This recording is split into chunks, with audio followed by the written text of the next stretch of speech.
और आसन प्रत्याहार की जरूरत, ध्यान धारणा समाधि की जरूरत नहीं, सहज रूप से स्मरण होने लगता है। और बोले राम ही सुमिरिय गाइए राम, राम जी के गुणों का गान करो। और भगवान गाइए राम ही माने राम जी के नाम का गान करो, गाइए राम ही। और संतत सुनिए राम गुणग्राम। यहाँ देखो राम नाम से माने भगवान का स्मरण। आप जो आपकी श्रद्धा हो, श्री कृष्ण में, श्री नारायण में, श्री राम जी में, वो अपने अपने भाव के अनुसार भगवान के नाम का हमें आश्रय लेना है। भगवान के स्वरूप में भेद नहीं है, जो राम जी है वही कृष्ण है।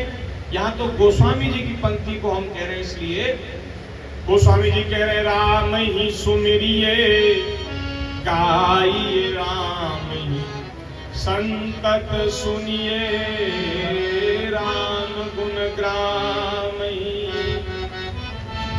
यह कलिकाल मलायतन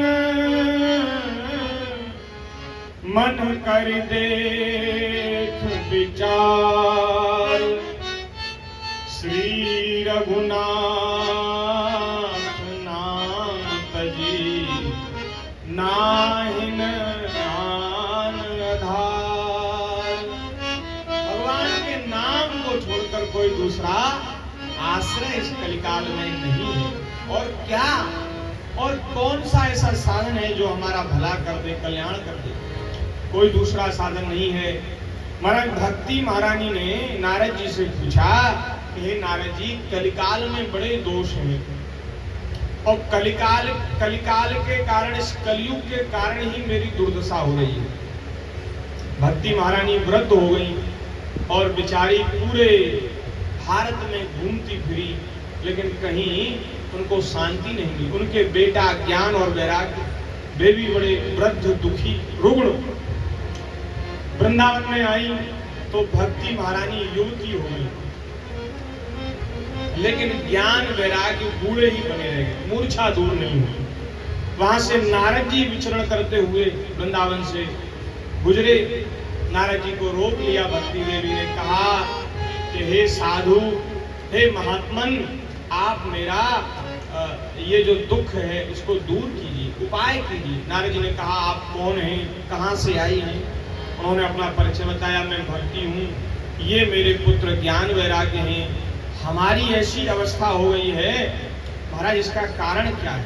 नारद जी ने विचार किया और कहा कि देवी, ये इस समय जो है कलयुग है और कलयुग में सब लोगों के अंतःकरण मन इतने मलिन हो गए हैं कि तुम में और तुम्हारे पुत्रों में, भक्ति में और ज्ञान वैराग्य में किसी की श्रद्धा नहीं रह गई है।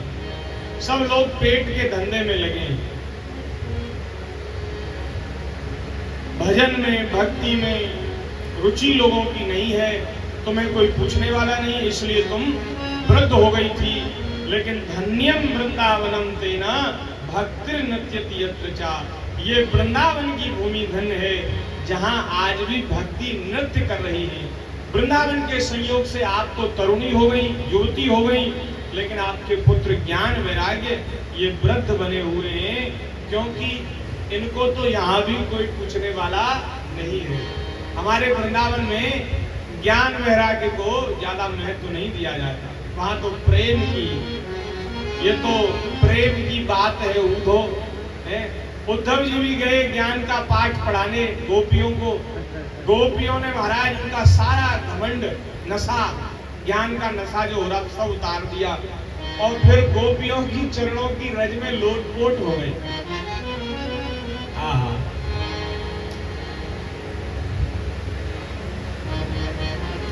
वंदे नंद व्रज श्री राम, पादरेणो भीक्षण सह,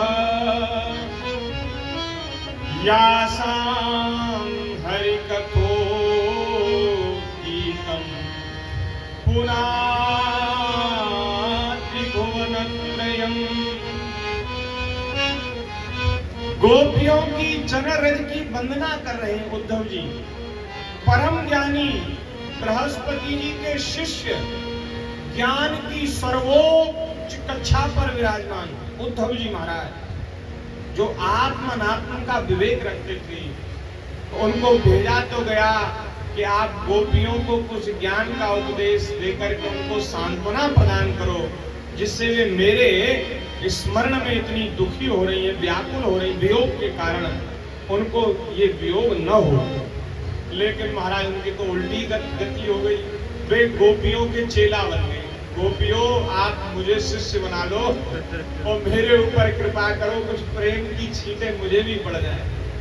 मैं आपकी चरणों की रज की वंदना करता हूँ, आपका जीवन धन्य है। आपके द्वारा गाया हुआ भगवान श्री कृष्ण का गीत, प्रेम गीत, पुनाति भुवनत्रयम्, तीनों लोगों को पवित्र कर रहा है। इसलिए महाराज मैं आपकी वंदना करता हूँ। प्रेम की भूमि है ब्रज भूमि, वृंदावन की भूमि। तो भक्ति महारानी तो यहाँ युक्ति हो गई, ज्ञान वैराग्य को कोई पूछता नहीं, इसलिए वृद्ध बने हुए हैं। तो बोले महाराज ये कलयुग में इतने ही दोष हैं। तो श्री परीक्षित जी ने इस कलयुग को एक बार पकड़ लिया था, मारना चाहते थे, लेकिन इसको छोड़ क्यों दिया, जीता क्यों छोड़ दिया, मार देते तो अच्छा था। जब इतना ही बुरा है तो इसको मार देते। तो श्री नारद जी ने कहा कि हे देवी, जो परीक्षित जी है ना, वे बड़े सारग्राही हैं। उन्होंने एक गुण देखा कलयुग में, उन्होंने एक बड़ी सुंदर बात इस कलयुग में देखी। क्या? बोले महाराज, जो सतयुग त्रेता द्वापर में बड़े बड़े साधन करने से जो फल नहीं मिलता था, बड़ी बड़ी कठोर तपस्या करने के बाद भी योगियों को, यतियों को, तपस्वियों को जिस फल की प्राप्ति नहीं होती थी, वो इस कलयुग में भगवान के नाम का संकीर्तन करने मात्र से प्राप्त हो जाती है। इसलिए इस कलयुग की महिमा बहुत अधिक है। दोष तो बहुत हैं, लेकिन ये जो गुण है ना, इस गुण के आगे वो सारे दोष छिप गए।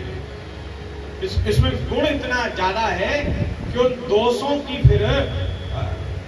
की ओर दृष्टि उनकी नहीं गई, और उन्होंने कहा कि भाई इसको मारना नहीं चाहिए, इसको जीवित छोड़ देना चाहिए। क्योंकि इस कलयुग में अपना कल्याण करने के लिए जो सावधान लोग हैं, वे बड़ी सहजता सरलता से अपना कल्याण कर सकते हैं। यत् फलम नास्ति तपसा न योगेन समाधिना तत्फलम लभते सम्यक् कलो केशव कीर्तना। भगवान श्री कृष्ण के नामों का कीर्तन कर लेने से तपस्या का फल मिल जाता है, और तपस्या से भी नहीं मिलता था वो भी फल मिल जाता है। यत् फलम नास्ति तपसा न योगेन समाधिना, न योग से, न तप से, न समाधि से जो फल नहीं मिलता था, वो इस कली में भगवान के नाम का कीर्तन करने से मिल जाता है। ये कीर्तन का युग है, ये कथा का युग है। देखो, कलयुग में भी पहला अक्षर का, और कीर्तन में भी पहला अक्षर का, और भगवान की कथा में भी पहला अक्षर का। ये कलयुग, इसी को कीर्तन का युग कहते हैं, इसी को कथा का युग कहते हैं। आहा भैया, जिसने भगवान का नाम ले लिया इस युग में नहीं, हमेशा भगवान के नाम की महिमा चारों युगों में और तीनों कालों में थी, चारों वेदों में थी, चहुयुग चहुश्रुति नाम प्रभाव, लेकिन कली में विशेष है, इसलिए क्योंकि इसमें और कोई दूसरा उपाय नहीं। पहले तो नाम की महिमा तो थी ही, लेकिन और दूसरे साधन भी थे, लेकिन इस युग में कोई दूसरा साधन नहीं। इसलिए भैया, अपने बुद्धि को, अपने दिमाग को इधर उधर मत भटकाओ, केवल और केवल भगवान के नाम का, भगवान की कथा का आश्रय, भगवान के नाम का आश्रय लेने से ही सब बात बन जाएगी।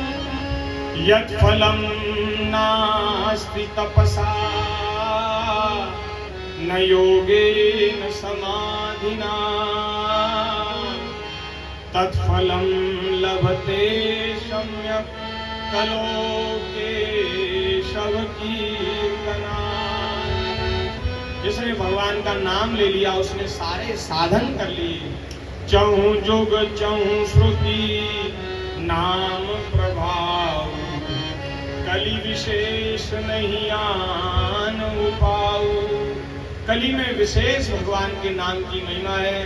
नाम के आश्रय से ही जीव को परम लाभ परम कल्याण की प्राप्ति हो जाती है और कोई दूसरा साधन करने की उसको आवश्यकता नहीं है।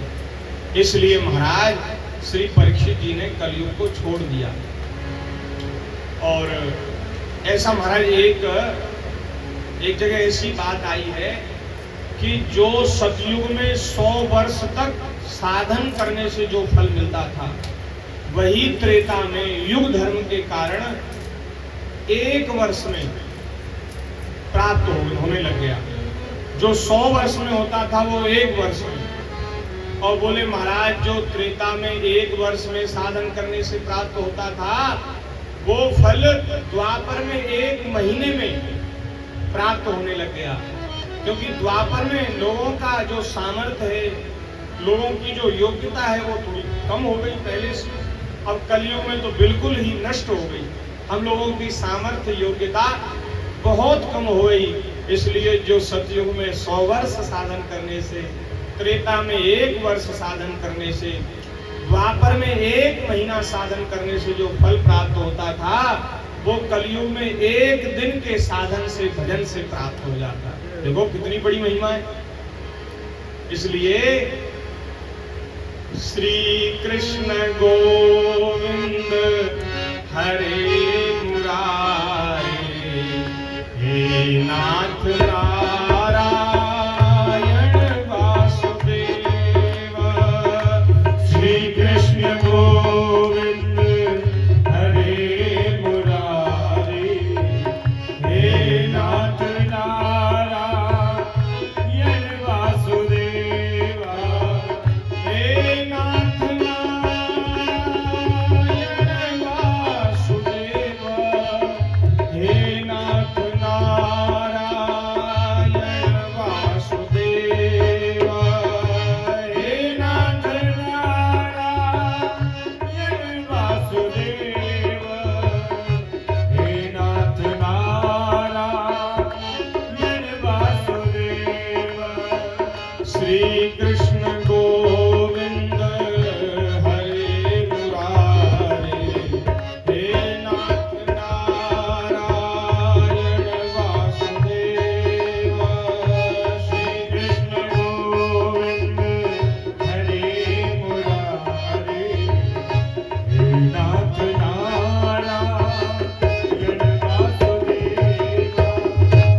फिर भी आप इन ज्ञान वैराग्य को ठीक करने के लिए ये भी रोग रहित हो जाएं, ऐसा कोई उपाय कीजिए।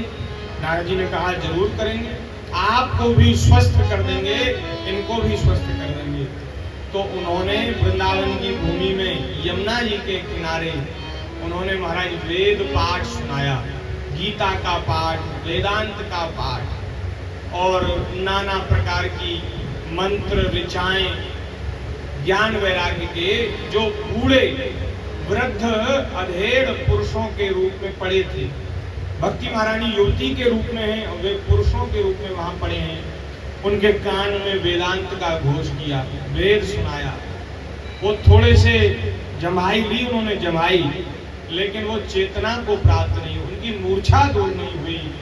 तब महाराज नारद जी विचार करने लगे कि मैं ऐसा क्या साधन करूं कि इनकी रुग्णता दूर हो, इनकी वृद्धावस्था दूर हो जाए।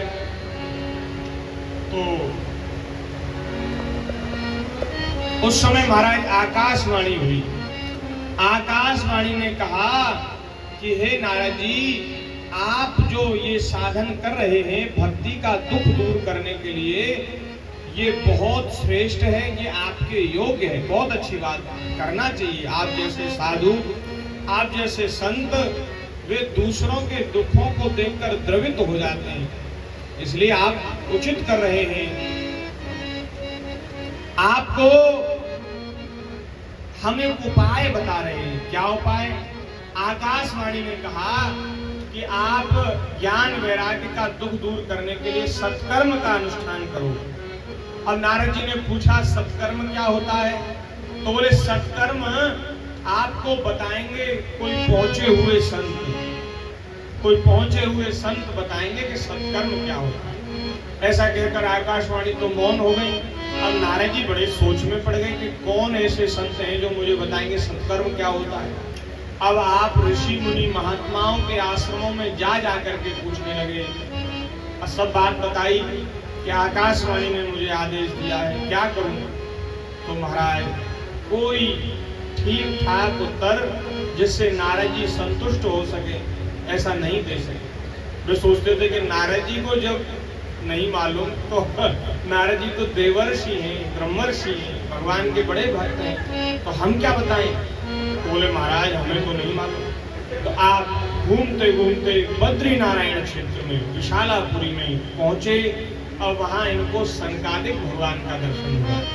जो सनक सनंदन सनातन सनत कुमार जो 4 ऋषि हैं उनका महाराज दर्शन हुआ। ऐसे तेजस्वी हैं, ऐसा लगता जैसे आकाश मंडल से सूर्य ही उतर के आ रहे हों, इतने तेजस्वी।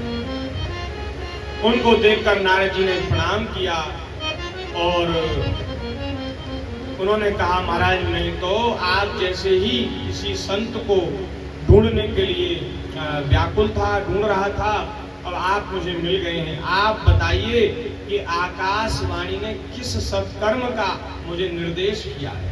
तो उस समय सनकादिक ऋषियों ने कहा कि हे मुनिवर आप भूल गए हैं, आप भूल गए हैं, आपने ही तो श्री व्यास जी को जब वे सरस्वती नदी के तट पर असंतुष्ट बैठे थे तब आपने ही श्रीमद् भागवत की कथा का उपदेश उनको किया था।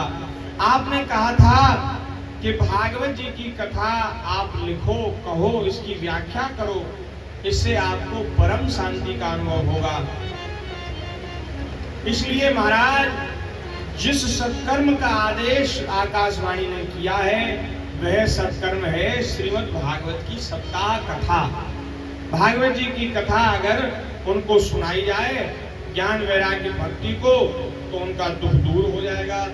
तो नारद जी ने कहा महाराज मैं उनको वेदों का पाठ सुना चुका हूँ, वेदांत का घोष सुना चुका हूँ, लेकिन फिर भी उनके दुख का नाश नहीं हुआ।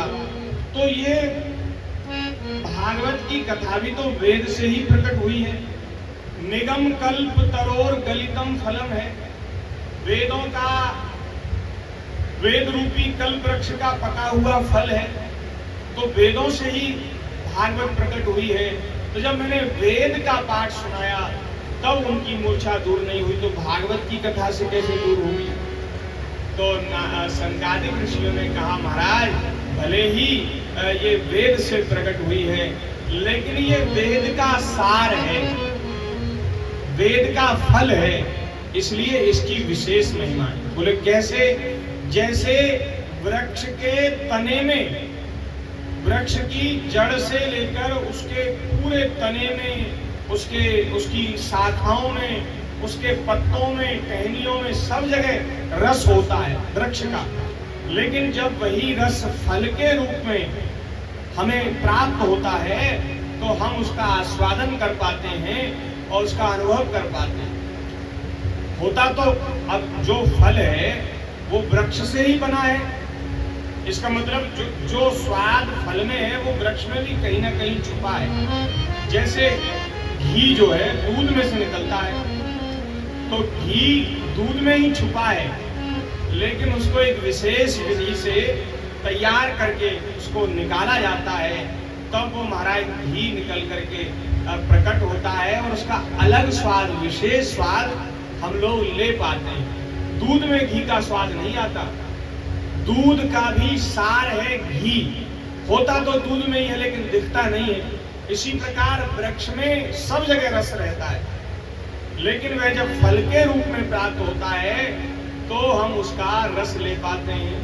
नीम, सारा नीम कड़वा होता है लेकिन उसकी निवोरी भी मीठी होती है। नीम की निवोरी मीठी होती है, लो सारा नीम कड़वा, उसकी निवोरी मीठी, उसका फल मीठा। इसी प्रकार बोले वेद जो है वो वृक्ष के जैसे हैं और श्रीमद् भागवत जी उस वृक्ष का फल है। तो जो फल की महिमा है, जो फल में रस है, वो पत्तियों में नहीं है, वो उसके तने में नहीं है, उसकी जड़ में नहीं है, वो उस रस का अनुभव तो फल से ही किया जा सकता है। ईख में रस रहता है, गन्ने में रस रहता है, और उस रस को निकाल करके महाराज बढ़िया सुंदर विधि से, मशीन से निकाल करके उसको जब लिया जाए उसके रस का फिर अलग ही स्वाद है। तो इसी प्रकार भागवत जी की महिमा वेद वेदांत से भी ज्यादा है, क्योंकि ये वेद का पका हुआ फल है। बोलिए भक्तवत्सल भगवान की जय हो। बोले महाराज आपने बढ़िया सुंदर बात कही है। जब व्यास देव 17 पुराणों की रचना कर चुके थे व्यास जी, लेकिन फिर भी उनके मन में असंतोष था।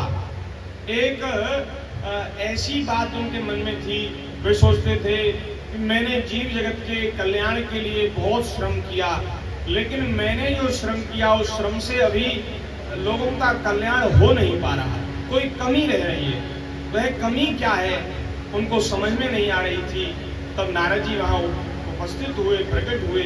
उन्होंने कहा आपने धर्म कर्म ज्ञान विज्ञान की चर्चा तो खूब करी है, वर्णाश्रम धर्म, युग धर्म, मनुष्यों के धर्म, सबके धर्मों को आपने कहा, सब बात कही, लेकिन भगवान की कथाओं का आपने अभी वर्णन नहीं किया। ये बात नारद जी ने कही, आप भगवान की कथाओं का वर्णन कीजिए।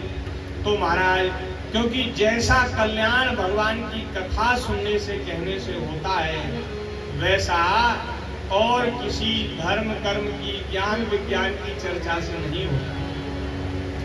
आप धर्म की बड़ी बड़ी बात सुनो, व्याख्या सुनो, जब तक आप उसको जीवन में न उतारो तब तक उसको सुनने से लाभ नहीं होगा।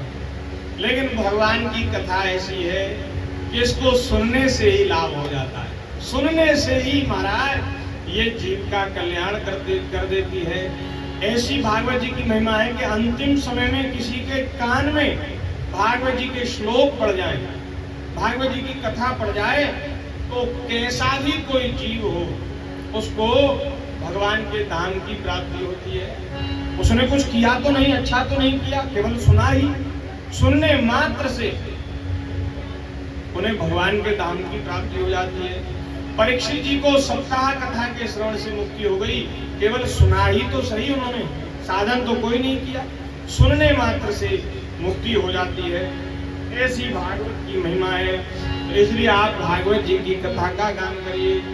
तो व्यास जी की अंतिम कृति है भागवत, सब लिख दिया, 17 पुराण, वेदों का विभाग और महाभारत की रचना, सब कुछ कह दिया।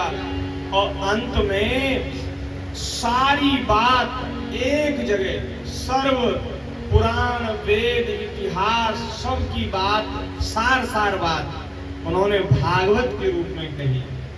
जो अंतिम निर्णय होता है वो सर्वश्रेष्ठ होता है। जैसे सबसे बड़ी सजा न्यायाधीश जब देते हैं किसी को, आरोपी को, अपराधी को, तो मृत्युदंड, और मृत्युदंड देते हैं तो कलम तोड़ देते हैं। कलम तोड़ देते हैं माने अब इसके आगे कोई सजा ही नहीं है, कलम तोड़ लिखाई है।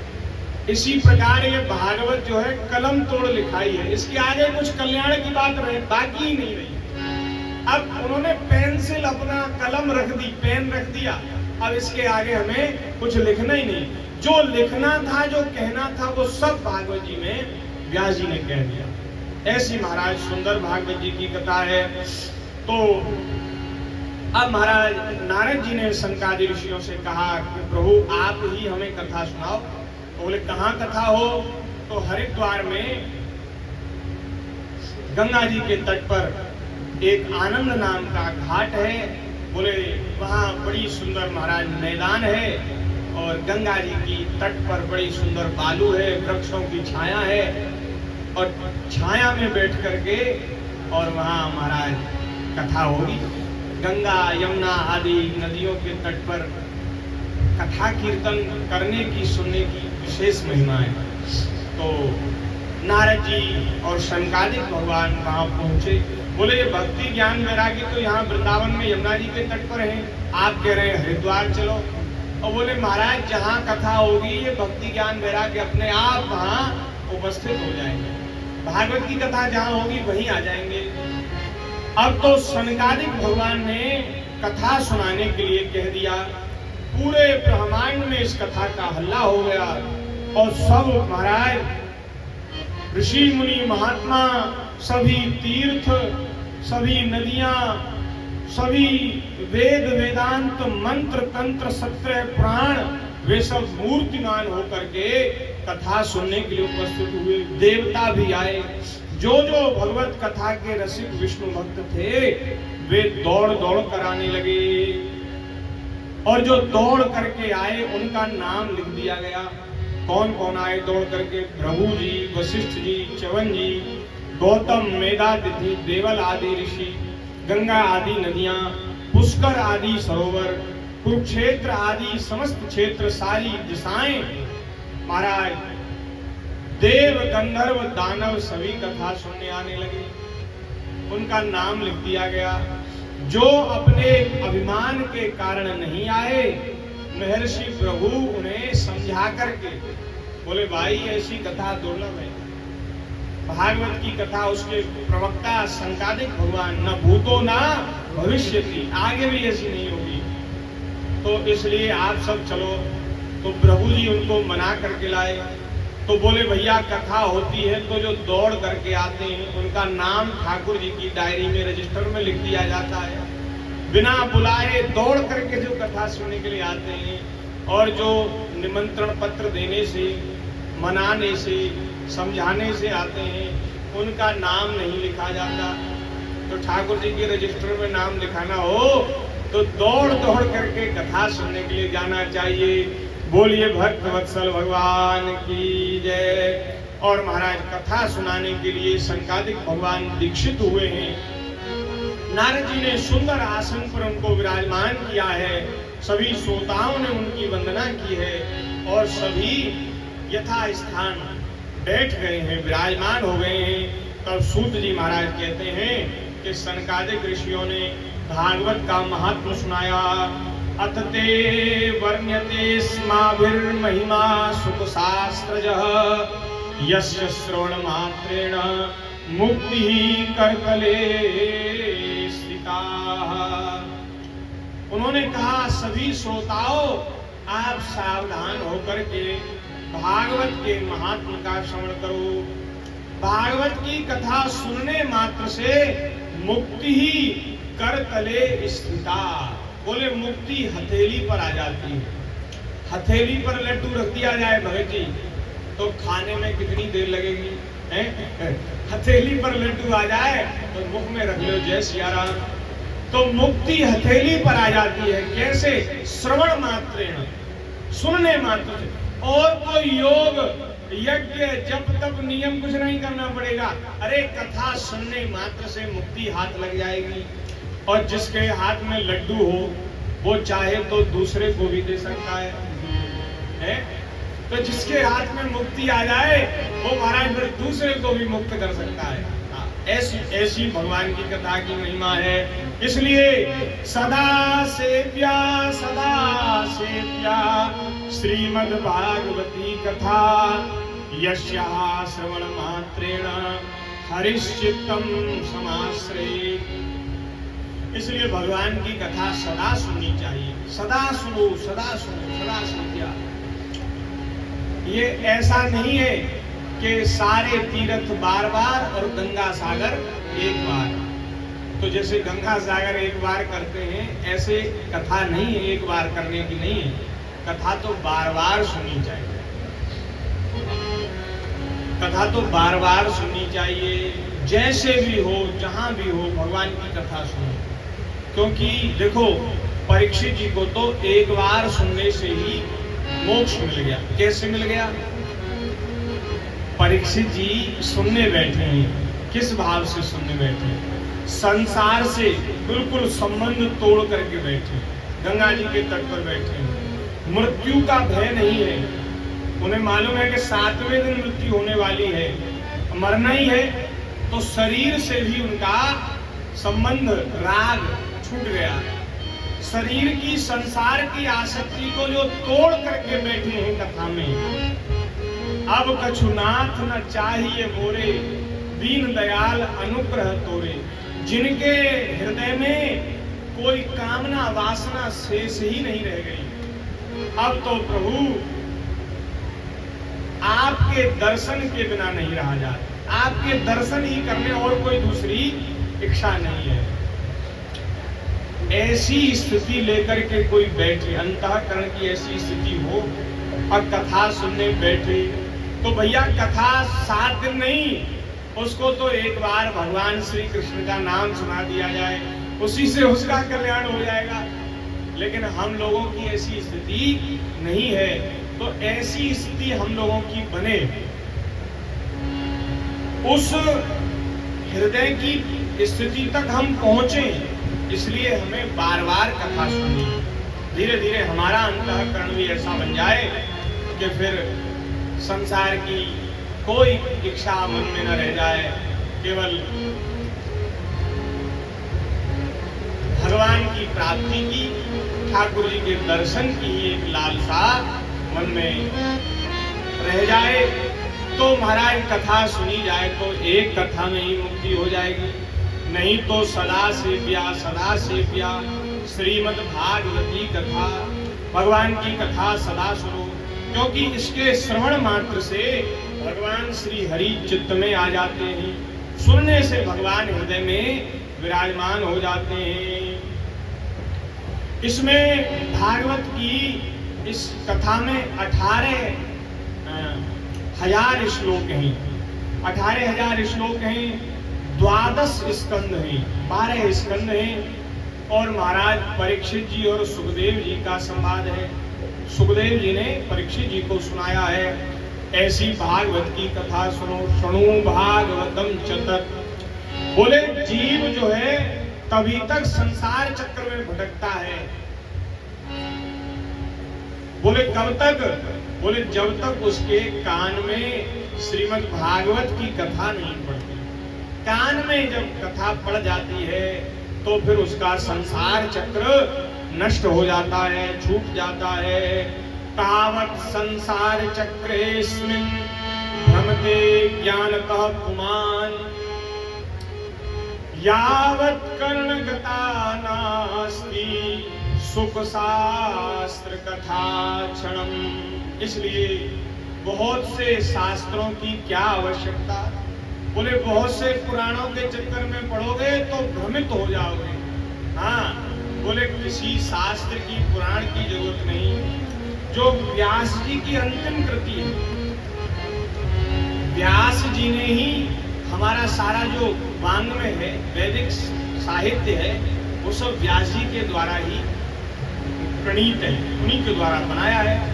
तो व्यास जी ने सब कुछ लिखने के बाद जीव का कल्याण सहजता सरलता से हो, इस विचार से भागवत जी की रचना करी।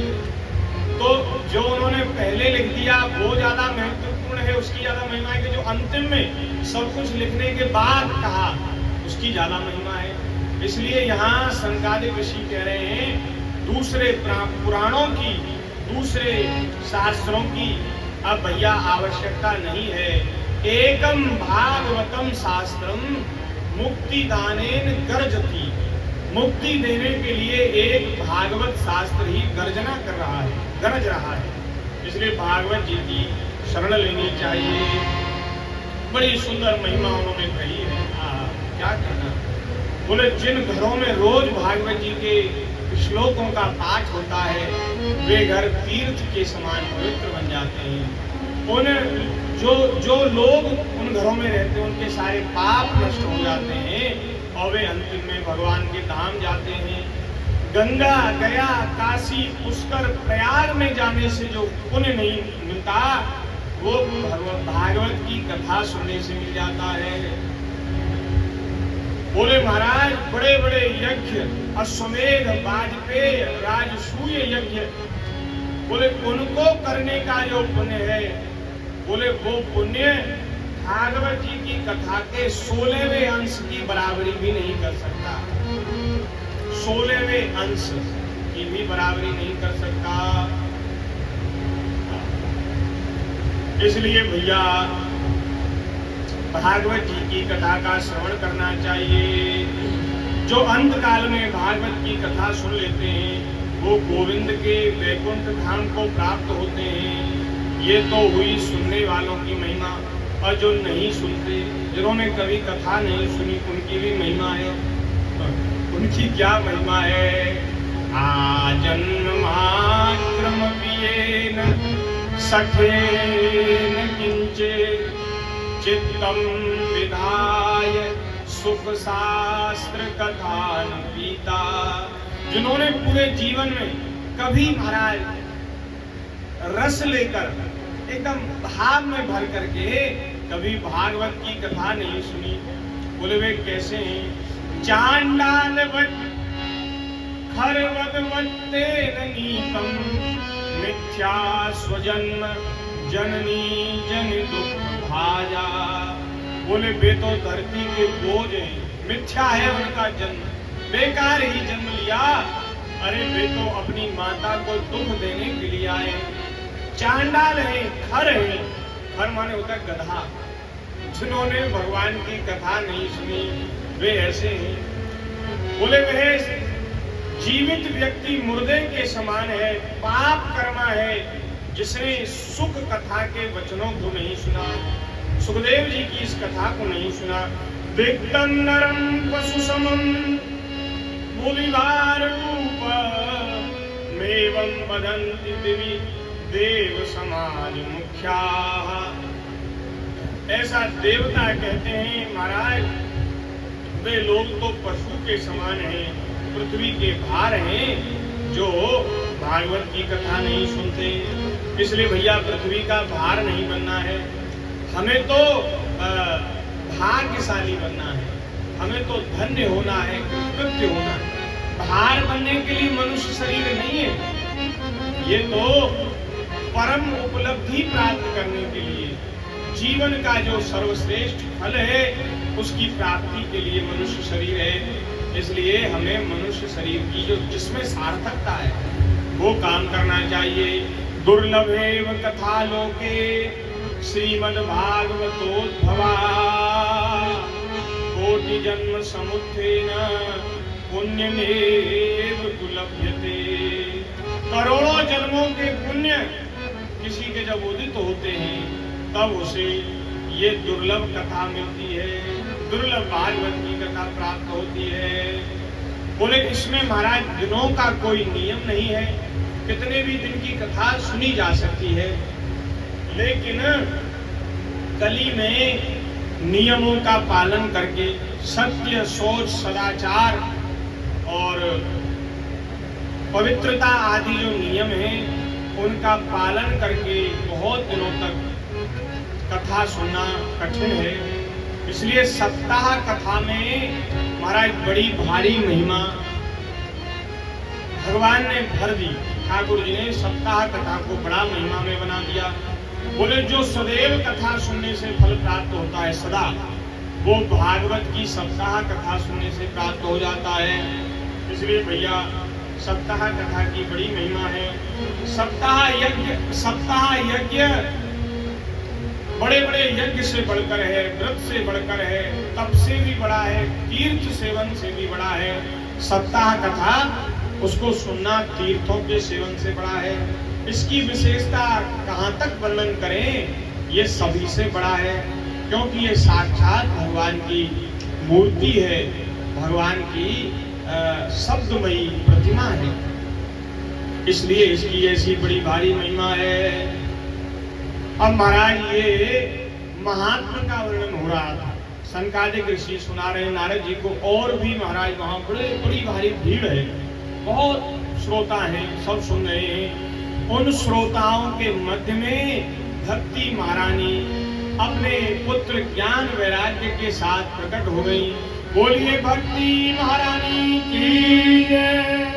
और वे भगवान के नाम का संकीर्तन करती हुई